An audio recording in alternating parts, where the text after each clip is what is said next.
Hello everyone and welcome to my YouTube channel. I am Sunidhi and today we'll study about civil engineering subject soil mechanics.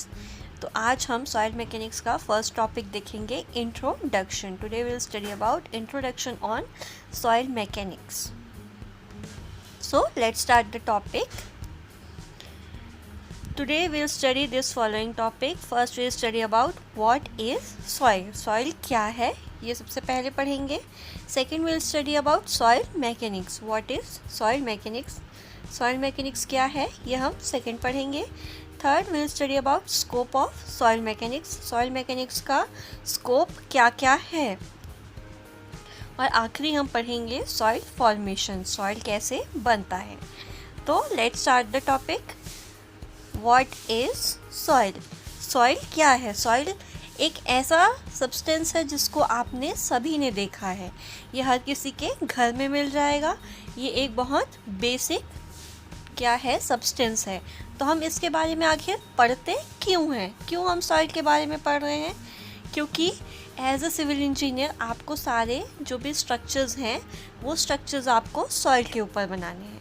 Soil के अगर ऊपर में आप कोई भी structure बनाओगे तो आपको सॉइल के बारे में पता होना चाहिए है ना. अगर आपने सॉइल की स्टडी किए बिना वहाँ पे स्ट्रक्चर बना दिया तो वो स्ट्रक्चर के फेल होने के चांसेस बहुत ज़्यादा हैं. इसीलिए हम सॉइल के बारे में पढ़ते हैं. तो आइए देखते हैं सॉइल क्या है. सॉइल क्या है. एक मिक्सचर है ऑर्गेनिक मैटर का, मिनरल का, गैसेस का, लिक्विड्स का और ऑर्गेनिज्म का, जो कि मिलके क्या करता है लाइफ को सपोर्ट करता है. ठीक है. अर्थ की जो बॉडी होती है सॉइल की उसको हम क्या बोलते हैं. पेडोस्फीयर बोलते हैं. अर्थ की body of soil is known as pedosphere.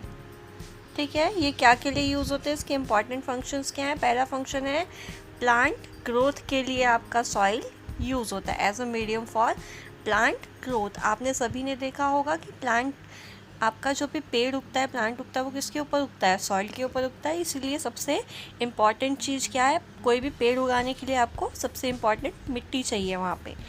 ठीक. सेकंड है आपका वाटर स्टोरेज के लिए. पानी को स्टोर करके रखने के लिए आपका सॉइल काम में आता है. सॉइल के बीच में क्या रहते हैं. वॉइड्स रहते हैं, छेद रहते हैं. उस छेद में क्या होता है. पानी जब आप डालोगे तो वो उसमें स्टोर हो जाता है. सप्लाई वाटर स्टोरेज प्यूरिफिकेशन के लिए भी आपका वाटर प्यूरिफिकेशन और सप्लाई के लिए भी आपका पानी यूज़ होता है. आपने अंडरग्राउंड वाटर सप्लाई देखा था. अंडरग्राउंड में पानी क्या करके रखता है. स्टोर करके रखता है. अब प्यूरिफिकेशन हमने कहाँ देखा था. जब हमने स्लो सैंड और रैपिड सैंड फिल्टर पढ़ा था तब उसमें हमने देखा था कि क्या था. रेत का एक लेयर डाल के रखा था हमने. रेत के लेयर्स डाल के रखे थे. उस रेत के लेयर से जब पानी ऐसे पास हो रहा था तो वो क्या हो रहा था. प्यूरिफाई होते जा रहा था. तो आप बोल सकते हो कि वाटर स्टोरेज के लिए भी यूज़ होता है और प्यूरिफिकेशन के लिए भी यूज़ होता है. अर्थ के एटमॉस्फेयर को के मॉडिफायर के रूप में भी ये क्या यूज़ होता है. हमारा सॉइल यूज़ होता है. एनिमल के या ऑर्गेनिजम्स के लिए हैबिटेट भी यूज़ एज अ हैबिटेट भी यूज़ होता है हमारा सॉइल. वाटर लॉस प्रॉब्लम्स को भी बचाता है. पानी जो हमारा वेस्ट होता है वो भी सॉइल क्या करता है बचाता है. वाटर हार्वेस्टिंग करते हैं हम. क्या करते हैं उसमें सॉइल के अंदर में हम पानी को वापस डाल देते हैं ताकि सॉइल के अंदर में पानी क्या रहे स्टोर होके रहे. चलिए ये क्या थे. सॉइल क्या है और उसके यूजेस क्या हैं थे. अब हम नेक्स्ट देखते हैं सॉइल मैकेनिक्स क्या है. सॉइल मैकेनिक्स क्या है. ये सिविल इंजीनियरिंग का एक डिसिप्लिन है जिसमें हम क्या पढ़ते हैं. सॉइल की स्टडी पढ़ते हैं, उसकी प्रॉपर्टीज़ पढ़ते हैं और उसका एप्लीकेशन पढ़ते हैं एज अ इंजीनियरिंग मटेरियल. है ना. अभी तक आपने मिट्टी नॉर्मल देखा होगा. अभी हमारी जो मिट्टी है वो किसके तरीके से यूज़ हो रहा है. इंजीनियरिंग मटेरियल की तरह हमें अब सॉइल को देखना है. एज अ इंजीनियरिंग मटेरियल हमारा क्या है सॉइल है अब. तो सॉइल मैकेनिक्स क्या है. Branch of mechanics which deals with the action of forces on soil with the flow of water in the soil. जो भी फोर्स लगते हैं सॉइल में पानी के फ्लो की वजह से उसके बारे में स्टडी करने के लिए हम सॉइल मैकेनिक्स को यूज़ करेंगे। ये एक ब्रांच है जिसमें आप जितने भी फोर्स लग रहे हैं सॉइल में, किसी भी वजह से जो भी फोर्स लगेंगे सॉइल में, और वाटर जो फ्लो होगा उसकी वजह से जो भी चेंजेस आएंगे, वो हम किस में पढ़ेंगे, सॉइल मैकेनिक्स में पढ़ेंगे। सॉइल मैकेनिक्स को किसने बनाया था? सॉइल मैकेनिक्स को डॉक्टर कार्ल तर्ज़ाई ने सॉइल मैकेनिक्स नाम दिया था, इसीलिए उन्हें हम फादर ऑफ सॉइल मैकेनिक्स बोलते हैं। किसे? डॉक्टर कार्ल तर्ज़ाई को। ठीक है, नेक्स्ट हम देखेंगे scope of soil mechanics. Soil mechanics के क्या क्या स्कोप है या क्या क्या यूजेस हैं अगर हम इसे फ्यूचर देखेंगे तो। आप अभी तक सॉइल को सिर्फ पेड़ उगाने के तरीके से देख रहे थे, बट आप नेक्स्ट देखोगे तो सॉइल क्या है, सबसे इम्पॉर्टेंट चीज़ है कंस्ट्रक्शन के लिए। कोई भी कंस्ट्रक्शन बिना सॉइल के आपका पॉसिबल नहीं है, इसीलिए हमें सॉइल का स्कोप देखना है। तो आप खुद ही बता सकते हो कि स्कोप्स कहाँ कहाँ यूज़ होगा। आइए देखते हैं क्या है। सबसे ज़्यादा वाइड एप्लीकेशंस है सिविल इंजीनियरिंग वर्क्स में किसके? सॉइल मैकेनिक्स के। कुछ इंपॉर्टेंट एप्लीकेशंस क्या क्या हैं इसके? फाउंडेशन बनाने के लिए यूज़ होगा, है ना। फाउंडेशन आपके कोई भी स्ट्रक्चर के नीचे का जो सरफेस रहता है वो आपका फाउंडेशन सरफेस रहता है, तो उसके फाउंडेशन के नीचे में आपका क्या रहता है? मिट्टी रहता है। तो उसके लिए रिटेनिंग स्ट्रक्चर, कोई भी स्ट्रक्चर को सपोर्ट देने वाला स्ट्रक्चर जो रहता है रिटेनिंग स्ट्रक्चर, उसके लिए हमारा सॉइल का यूज़ है। स्टेबिलिटी ऑफ स्लोप के लिए आप सॉइल यूज़ करोगे, कोई भी स्लोप की स्टेबिलिटी देने के लिए। अंडरग्राउंड स्ट्रक्चर के लिए हमारा सॉइल मैकेनिक्स यूज़ होता है। पेवमेंट डिज़ाइन, कोई भी स्ट्रक्चर का पेवमेंट आप बनाते हो उसके लिए हमारा सॉइल मैकेनिक्स यूज़ होगा। और अर्थ डैम, अर्दन डैम बना रहे हो, आपने डैम देखा होगा तो वो किसका है? आपका कंक्रीट का डैम देखा है आपने। अर्दन डैम्स क्या होते हैं? छोटे डैम होते हैं जो मिट्टी से बने रहते हैं, जहाँ पे ज़्यादा फ्लो नहीं चाहिए होता है, जहाँ पे ज़्यादा पानी की ज़रूरत नहीं है, कम स्पेस में छोटा छोटा डैम बनाते हैं स्मॉल सप्लाईज़ के लिए, वो आपका क्या है? अर्दन डैम है। ठीक, तो ये आपके स्कोप हो गए। अब सॉइल फॉर्म कैसे होता है, सॉइल बनता कैसे है, सॉइल फॉर्मेशन क्या है? तो सॉइल फॉर्मेशन जो होता है आपका मेन होता है वेदरिंग ऑफ रॉक्स से।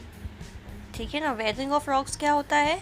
जो आपके बड़े पीस के जो रॉक होते हैं वो कई सालों में, कई 100 साल लग जाते हैं उसे, वो पानी के थ्रू, हवा के थ्रू, किसी भी नेचुरल मीडियम्स के थ्रू क्या होता है, एक जगह से दूसरी जगह ट्रांसपोर्ट होते जाता है ना। और ट्रांसपोर्ट होते होते वो क्या होता है? टकराते हुए अदर इफ़ेक्ट्स की वजह से, फिज़िकल इफ़ेक्ट्स की वजह से, केमिकल इफ़ेक्ट्स की वजह से क्या हो जाता है, उसमें उसकी साइज़ छोटा होते जाता है, घटते जाता है उसका साइज़, और बड़ा रॉक धीरे से एक छोटा सॉइल ग्रेन में कन्वर्ट हो जाता है ना। आप बोलोगे कि समुद्र के किनारे ही रेत क्यों मिलता है? क्योंकि रेत पानी के साथ ट्रांसपोर्ट होके आता है। बड़ा पत्थर पानी के साथ बहते बहते बहते बहते टूटते टूटते क्या हो जाता है? छोटे छोटे रेत के कणों में कन्वर्ट हो जाता है, बन जाता है वैसा। तो किसकी वजह से हो रहा है? रॉक्स की वेदरिंग की वजह से हो रहा है, और ऑर्गेनिक मैटर के डीकम्पोजिशन की वजह से भी होता है। आपका सॉइल क्या हो सकता है? ऑर्गेनिक हो सकता है और इनऑर्गेनिक होता है, आपके ओरिजिन के ऊपर डिपेंड करेगा, सोर्स ऑफ ओरिजिन के ऊपर। अब वेदरिंग कितने टाइप्स के होंगे? तो वेदरिंग जो है आपका 2 टाइप का होता है। पहला है फिज़िकल वेदरिंग और दूसरा है आपका केमिकल वेदरिंग। सो आइए देखते हैं फिज़िकल वेदरिंग। फिज़िकल आपको नाम से समझ में आ रहा है, जो भी चीज़ें फिज़िकली हो रही है, एक रॉक के ऊपर कोई भी चीज़ फिज़िकली जो बाहर से हो रही है, वही चीज़ उसे क्या करेंगी? धीरे से मिट्टी बनने के लिए कन्वर्ट करेंगी। तो फिज़िकल वेदरिंग क्या हो सकता है? फिज़िकल चीज़ें क्या हो सकती है? टेम्परेचर की वजह से हो गया, एब्रेशन की वजह से। एब्रेशन क्या होता है? किसी चीज़ के ऊपर घसना, दो चीज़ों का एक दूसरे के ऊपर घसने का जो इफ़ेक्ट होगा वो एब्रेशन होगा। वेजिंग एक्शन हो जाएगा आपका, आइस का एक्शन हो जाएगा, पेनिट्रेशन ऑफ प्लांट्स रूट, है ना। प्लांट के रूट्स भी क्या होते हैं? धीरे धीरे, आप मान लो कि एक पथरीला जगह है, बीच में पेड़ उग गया, तो पेड़ क्या करेगा? नीचे से पूरे रूट्स अपने बढ़ाते जाएगा, तो क्या होगा? धीरे से उन रॉक्स में क्रैक आने लग जाएगा, ठीक, और उसकी वजह से वो टूटने लग जाएंगे। तो ये आपका हो गया फिज़िकल वेदरिंग, फिज़िकल प्रॉब्लम्स की वजह से। तो ये क्या हो रहा है? सिर्फ बाहर से हो रहा है, इसमें कोई केमिकल प्रोसेस कंपोजिशन नहीं हो रहा है, इसीलिए ये क्या होगा? इसमें आपके केमिकल कंपोजिशन में कोई चेंजेस नहीं आएंगे फिजिकल वेदरिंग में। इनकी मिनरल प्रॉपर्टीज़ भी क्या होंगी, चेंज नहीं होंगी। इनसे आपको क्या मिलेगा, कोर्स ग्रेन सॉइल मिलेगा। कोर्स ग्रेन सॉइल क्या होता है, बड़े बड़े ग्रेन का सॉइल जो होता है वो आपका कोर्स ग्रेन होगा। और नॉन कोहेसिव ऐसे सॉइल्स जो एक दूसरे से क्या होते हैं, चिपकते नहीं हैं, नॉन कोहेसिव। ग्रेवल हो गया, सैंड हो गया, ये क्या है आपके फिजिकल वेदरिंग के एग्जाम्पल हैं। यहाँ आप देख सकते हो, यहाँ क्या हो रहा है, एक बड़ा पीस है रॉक का, वो धीरे धीरे करके ऐसे टूटेगा, उसके बाद ये आपका और छोटे पार्ट्स में टूट के सॉइल बन जाएगा। ठीक है, अब हम देखते हैं सेकेंड, केमिकल वेदरिंग।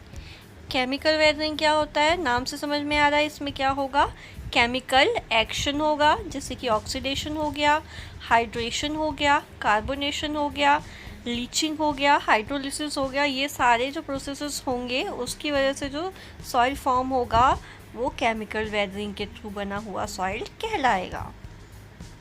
तो जो आपका ओरिजिनल रॉक है वो ट्रांसफॉर्म हो जाता है किस में, क्ले मिनरल्स में आपका रॉक ट्रांसफॉर्म हो जाता है। रॉक किस में कन्वर्ट हो गया, क्ले मिनरल्स में। मिनरल में कन्वर्ट हुआ, मिनरल प्रॉपर्टीज़ इसकी क्या हुई, चेंज होती है। केमिकली हो रहा है तो केमिकल होने से इसमें प्रॉपर्टीज़ क्या होंगी, चेंज होंगी। इससे हमें क्या मिलता है, फाइन ग्रेन सॉइल मिलता है और कोहेसिव सॉइल मिलता है।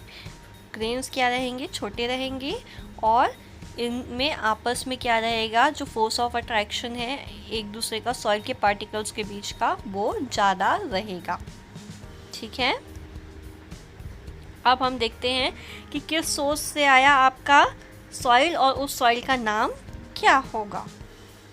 अगर आपका सॉइल रिवर के थ्रू आ रहा है तो उस सॉइल को हम क्या बोलते हैं, एलुवियल सॉइल कहते हैं। वहीं आपका सॉइल अगर लेक्स की वजह से ट्रांसपोर्ट होके आ रहा है तो वो लेकस्ट्रॉइन सॉइल कहलाएगा। समुद्र से आ रहा है तो मराइन सॉइल कहलाएगा। विंड से आ रहा है तो एओलियन सॉइल कहलाएगा। ग्रेविटी के थ्रू हमारा सॉइल ट्रांसपोर्ट हो रहा है तो कुल्लूवियल सॉइल कहलाएगा। कुल्लूवियल सॉइल ग्रेविटी के थ्रू होता है। और ग्लेशियर की वजह से हो रहा है, आइस की वजह से हो रहा है, तो उसे हम ग्लेशियल डिपॉजिट सॉइल कहते हैं। ये जिस सोर्स से आ रहा है सॉइल, और उस सॉइल को हम क्या बोलते हैं, ये है। तो मुझे उम्मीद है कि आपको ये टॉपिक समझ में आया होगा, सॉइल का इंट्रोडक्शन। आगे हम और पढ़ेंगे डिटेल में। आपको वीडियो अच्छा लगा तो लाइक कर दीजिएगा, शेयर कर दीजिएगा और सब्सक्राइब कर दीजिएगा मेरे चैनल को। Thank you.